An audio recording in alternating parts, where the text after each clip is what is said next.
Mag-repair na naman tayo ng isang electric fan ngayon. Stand fan nating repairin. Umusok daw ito, sabi ng anak ko. Pero sa pagkakataong ito guys, hindi ko na ayusin to kung hindi papalitan ko na ng 12 volts. So ayusin ko lang, tanggalin ko lang tong ulo na ito. So palitan na natin to guys ng 12 volts. So kung paano gagawin niya guys, panoorin niyo ito. Napakasimple lang nitong gawin. Sigurado ko na mas liliit ang konsumo ng kuryente natin dito. Ito guys, itong buo na ito, tatanggalin natin to. So ipapalit lang natin dito yung ating ina-symbol na naka-ano na siya, no? Nakalagay na rin siya sa isang ulo, pero wag na nating ayusin to. So ito na yung bago nating, ito yung luma. Tanggalin natin yan, wag nating kalasin yan.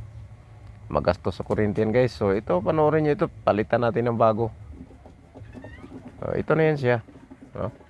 Nakikita nyo, kinabit ko na. At 12 volts na yan, nakalagay na sa kanyang yan.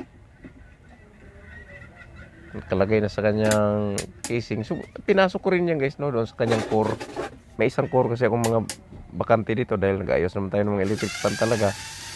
So marami akong core dito na bakante, kaya hindi ko na tinanggal yung isa. So ayan, kunin lang natin yung connection nito guys para sa kanyang linya. Yan, dikitan lang natin to ng pandikit para hindi magalaw yung ating motor doon sa kanyang core. Kasi lang naman ito guys, doon sa yung core, no.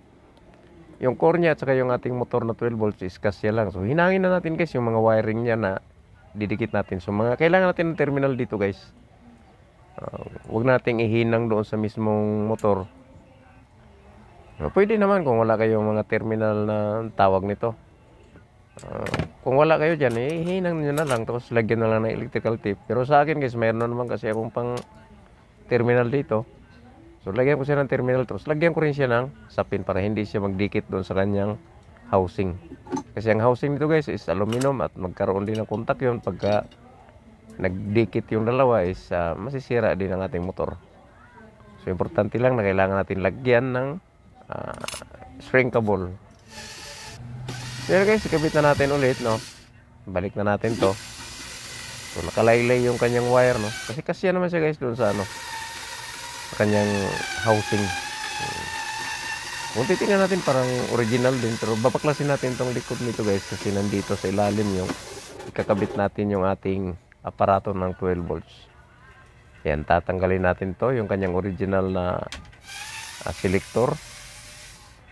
Kasi wala nang kwenta yan. Ito ang ipalit natin guys, ito.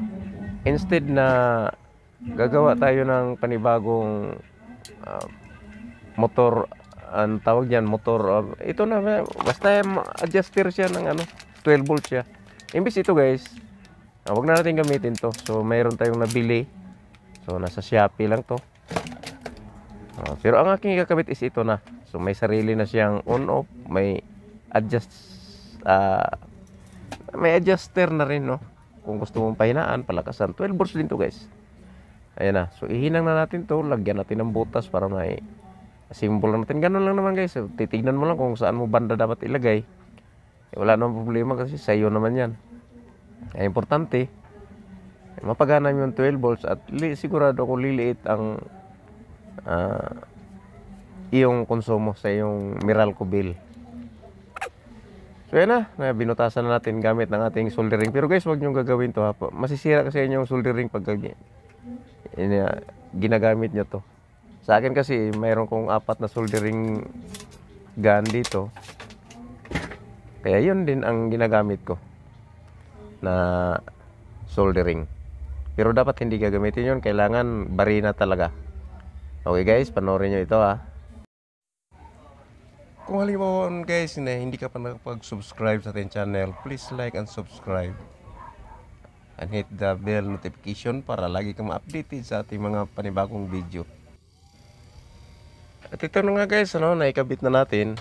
At pakiramdaman na lang natin to kung saan natin ilagay itong kanyang mga switch, no? So i-plaster na natin na mabuti guys kung saan natin banda, kung saan siya mas maganda tignan. Pero sa tingin ko is walang magandang titingin dito kasi nasa labas eh. Pero okay na yan, total sa atin lang naman to. gusto ko lang malaman nyo guys na itong mga ganito ay pwede talagang i-convert from 75 watts to 12 volts. Kung gusto nyo magtitipid guys, ito ang pinakamagandang paraan. At mayroon lang akong gustong i-shout out guys, no, kay Wild Boys na Bulastog.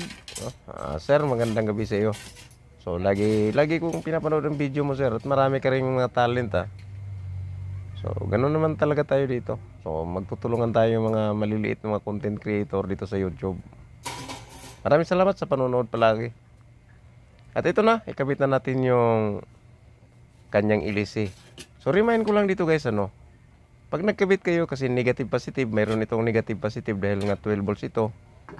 Pag once na baligtad ang ikot ng ating ilisi, so ang gagawin lang natin kasi baligtad rin lang natin ang ating linya, no?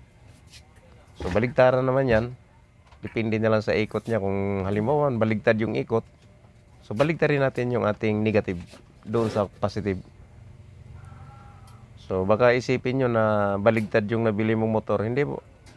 Kailangan mo lang baligtarin ang bawat linya niyan from negative to positive o positive to negative para aayon siya sa kanyang counterclockwise.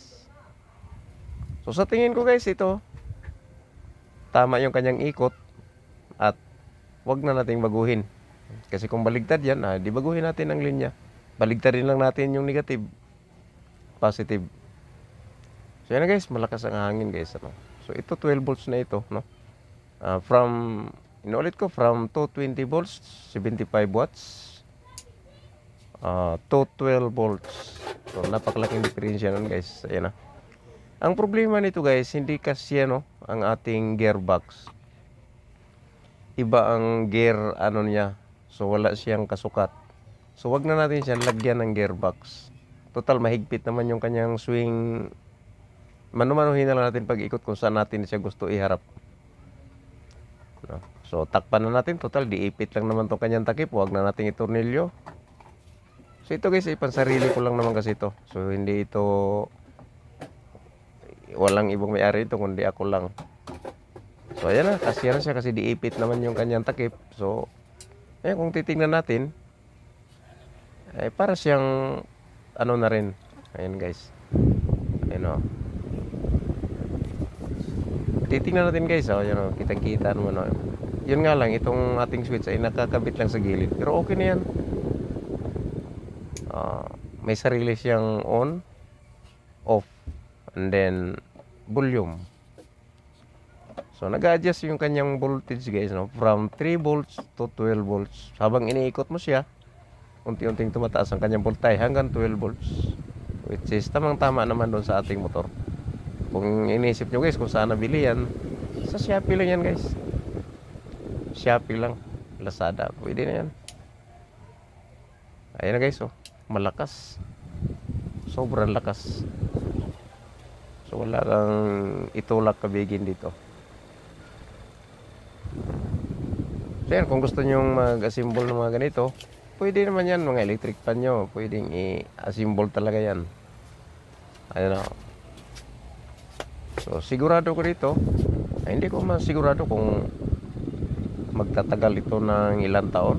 Ang masisigurado ko lang dito is bababa ang billing ng aking Meralco. Sigurado tayo dyan.